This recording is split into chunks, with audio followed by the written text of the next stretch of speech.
Hello. হ্যাঁ ক। কি ক? তুই ক। কিতা কইতাম? কেলিকা ফোন করছ শুনতাম। কোনার মতো কিছু রাখছো তুমি? কেরে তোর ফাঁসার ভিতরে কি গুতা দিছিলাম আমি? কেলিকা ফোন করছ ক তাড়াতাড়ি। দেহ অনেক কিন্তু হয়ে যেতেছে বেশি বাড়াবাড়ি। ওই এই সিজনে তো আমার কোনো ভূমিকাই নাই। আরে তোমার ভূমিকাই তো আমরা চাই। মনটা চাইতাছে কিতা জানোস নি? কিতা? নিচে নাইমা গালফা তারা তোরা ইচ্ছা মতো কতক্ষণ সরাই। যখন আমি থাকতাম চাই তখন আমি তোর কাছে ওই জায়গা 220। আজের আলাপ করুন আছেন বেতলা ঠান্ডা লাগতেছে। ইস, ঠান্ডার দিনও ঠান্ডা লাগবো আমারে কচকিলিকা। তুমি যে লুহাইয়া বই এরিছো আমরার এমদা শক্ত হয়েছে আগা। ভালোই তুইছে আমি থাকলে তো তোর আবার গরম লাগে। আজের ফাজলে মেলাপ করুন আছেন আমার লগে। তুমি বেশি ফাকনামি করো না, নাইলে আগামু কম বাগামু আগে। भारी मिस्टेक हो गया सर। ফাকনামি করোনার আর জায়গা পাইছে না। আরে সূর্য মামা তুমি কই আছো? তোমার দিন দেখা জানা। হ্যাঁ, আমারে তোরা দেখবি কেমনে? তোমার গরম ছাড়া জানো নি দিনটা কাটাইতেছি কেমনে কেমনে। তো ভালোই তুইছে কাটা সুন্দর কইরা। আরে কি সুন্দর করে কাটাইতাম, ঠান্ডা দিছে বইরা। মনে কইরা দেখ আজকে থেকে 2 মাস আগে ঠান্ডা চাইছিলি না, নে বাদাই মগল ঠান্ডা দিছি ডাইলা। এবার বুঝবি গিয়া ঠেলা। দেহ মামা ফাইজলামি করো না, আকাশে তোমার চেহারা দেই না, তাড়াতাড়ি চেহারা দেখাও আর আমরা ঠান্ডাটা বাঁচাও। প্রিয় বাইক না ফালিশালাপ কইরো না, তোমার মতলবটা আমি বালা বুইরা বুঝি, দেড় শায়রি মাইরো না।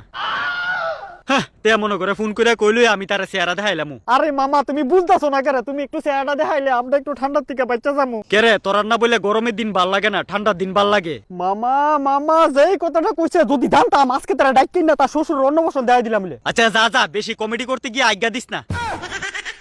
আরে মামা তাড়াতাড়ি আয়ো না, ঠান্ডা ফুটকি মেরে দিছো তো, কেরে বুঝো না? আমি এইতাম না, আমার ঠান্ডা লাগে। কি কো তোমার ঠান্ডা লাগে? ও বেটা আমারও বেতালা ঠান্ডা লাগে। আজার এলাপ কম করে আমার লগে। তুই কি আমার বিয়ে লাগো যে তোর লগে আমি আজের আলাপ করতাম? আমি নিজে বেড়া ঠান্ডার ভিতরে সোয়েটার গাউদা বয়ে রইছি। দেওয়া ফালতু আলাপ কম করেছেন, আমার লগে আবার ফাইজলামি করতেছো বুঝি। ওই তোর লগে আমি ফাইজলামি করতাম কেরে? তুমি জলতা আগুন হইয়া কোন দেশের সোয়েটার গাও দিছো বুঝাও আমারে। আমি মেঘ দিয়া সোয়েটার বানাইয়া শরীর লাগাইয়া বয়ে রইছি। আচ্ছা আচ্ছা এলিগি তো তোমার দেখা জানা, তুমি ইচ্ছা করে মেঘের ভিতরে ঢুকিয়া গিয়া বইয়া রইছো, কোনে জ্ঞানে বুঝি। তো আবার কি আমারও তো ঠান্ডা লাগে জানোস নি? দেহ সূর্য মামা ওখানে কিন্তু লিমিট পার হয়ে যাইতেছে, চেহারা দেখাও কইতাছি। বাগেনতে এন্দা ঠান্ডায় আমার গরমে তাপ কমে গেছে গা, তার আমি চেহারা দেখাইতাম। তুমি প্রত্যেকটা বছর এই পুষ সংক্রান্তি আইলে গায়ে বেজোগা ব্যাপারটা কিতা? পুষ সংক্রান্তির সময় তো ঠান্ডা বেশি পড়ে, তুই বুঝোস নি তা? পুষ সংক্রান্তি উপলক্ষে কাপড় চোপড় দইব সবাই ঘরে ঘরে, আর তুমি এন্দা মেঘের ভিতরে ঢুকিয়া বইয়া থাও সোয়াটার পরে। সবাই কাপড় চোপড় দইব তাতে আমার কি? আমি তো পুষ সংক্রান্তির দিন সকাল বেলা ফিডা খাইতে আয় পড়ুম তাড়াতাড়ি। বাবা বাবা বাবা ফিডা খাও নেলে গায়ে পড়বা সল সল সবাই বাড়ি বাড়ি, আর আমরা এন্দা ঠান্ডায় মরি। তোরার ব্যাপার, তোরা মরবি না বাঁচবি। আচ্ছা কি রে তোরারে না কতলা লারকি হইব নি রে? লারকি দিয়া কিতা করতা? তোরারেন তে লারকি দিয়াই না মেঘের উপরে বইয়া লারকির ভিতরে আগুন ধরে আগুন ফুয়ামু বেটা। দেখছো নি কাণ্ডটা, নিজে একটা আগুনের গুল্লা হইয়া উপরে বলে আগুন ফুয়াইবো। কেরে তোরা ঠান্ডা লাগলে তোরা আগুন ফুয়াস না নিচে? আরে আমরা হইছি মানুষ আর তুমি হইছো সূর্য মামা, আগুন তো দৌড়া তোমার পিছে পিছে।